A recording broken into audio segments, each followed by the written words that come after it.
UP के मुख्यमंत्री योगी आदित्यनाथ ने वोटरों को एकजुट रखने के लिए बटेंगे तो कटेंगे का नारा दिया, जो काफी चर्चा में रहा। लेकिन अब यही नारा और यही छवि महाराष्ट्र के उप मुख्यमंत्री देवेंद्र फडणवीस ने अपना ली है। इसलिए देवेंद्र फडणवीस बटेंगे तो कटेंगे पार्ट 2 लेकर आए हैं। देवेंद्र फडणवीस का बटेंगे तो कटेंगे पार्ट 2 क्या है, सब आपको बताएंगे, लेकिन उससे पहले आयन भारत को जरूर सब्सक्राइब कीजिए। नमस्कार, मैं मंजू रुधियाल और आप सभी का स्वागत है आयन भारत में। आज हम आपको देवेंद्र फडणवीस की वो बातें बताएंगे जो उन्होंने योगी से अपनाई है और उसी तर्ज पर देवेंद्र फडणवीस महाराष्ट्र फतेह करेंगे।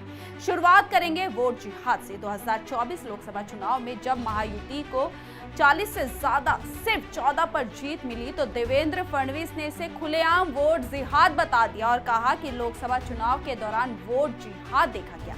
एक विशेष समुदाय ने हिंदुत्व उम्मीदवारों को हराने के लिए सामूहिक मतदान किया। इसका नतीजा ये हुआ कि महाविकास आघाड़ी ने 48 लोकसभा सीटों में से कम 14 पर बड़ी जीत दर्ज की। देवेंद्र फडणवीस ने लव जिहाद को लेकर भी कहा, लव जिहाद की साजिश की 1 लाख से ज्यादा शिकायतें प्राप्त हुई है, जहां हिंदू लड़कियों को फर्जी नाम और पहचान के जरिए निशाना बनाया गया है, उन्हें बहकाया गया, शादी तक की गई। फडणवीस ने कहा कि लड़कियों से शादी की जाती है, 2-3 बच्चों को जन्म देती है और फिर उन्हें छोड़ दिया जाता है।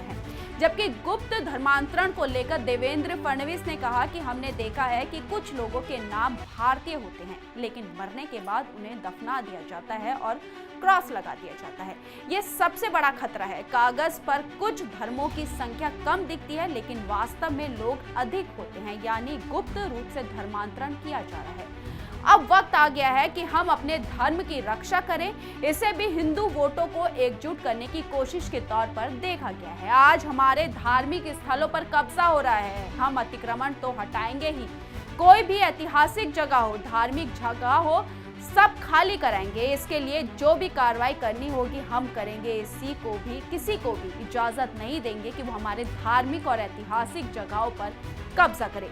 ऐसे बयान देने के साथ ही देवेंद्र फडणवीस ने हमेशा से आक्रामक बयानबाजी से बचाव किया है। दरअसल बीजेपी विधायक नितेश राणे लगातार एक समुदाय विशेष के खिलाफ बयानबाजी करते रहते हैं और जब देवेंद्र फडणवीस से नितेश राणे को लेकर सवाल किया गया तो उन्होंने कहा कि एक कट्टर हिंदूवादी विधायक है, वो सकल हिंदू संगठन के साथ लगातार काम करते हैं, उस पर तो सवाल उठाए जाते हैं, लेकिन जब कोई तमिलनाडु में बोलता है कि सनातन को मिटा देना चाहिए, कोई केरल में बैठकर टिप्पणी करता है, उसके ऊपर कोई बोलता नहीं है, कोई कार्रवाई नहीं होती है। ऐसे में मैं समझता हूं कि न्याय सबके लिए बराबर होना चाहिए। हालांकि यहाँ बात सिर्फ फडणवीस के बयान की नहीं है, बल्कि अब महाराष्ट्र के वोटों का गणित भी है। आप महाराष्ट्र के वोटों के गणित को समझिए।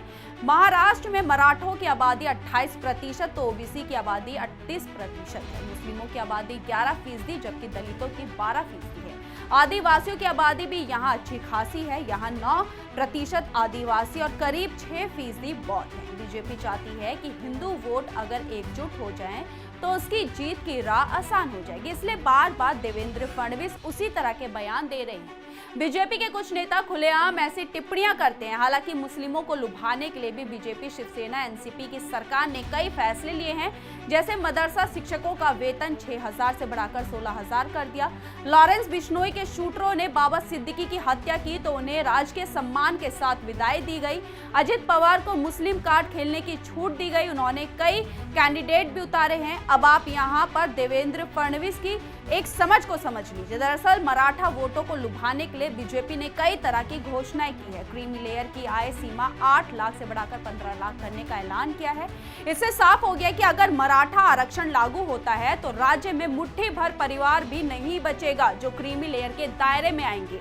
राजकोट किले में 35 फुट ऊंची मूर्ति गिरी तो देवेंद्र फडणवीस ने पूर्व प्रधानमंत्री जवाहरलाल नेहरू तक को घेर लिया। देवेंद्र फडणवीस ने पूर्व प्रधानमंत्री जवाहरलाल नेहरू पर अपनी किताब द डिस्कवरी ऑफ इंडिया में मराठा स्वाभिमान के प्रतीक छत्रपति शिवाजी का अपमान करने का आरोप लगा दिया। महाराष्ट्र के 7 समुदाय को केंद्रीय ओबीसी सूची में शामिल करने की सिफारिश कर दी गई। महाराष्ट्र में 351 ओबीसी समुदाय हैं जो राज्य की जनसंख्या का 52 हिस्सा है।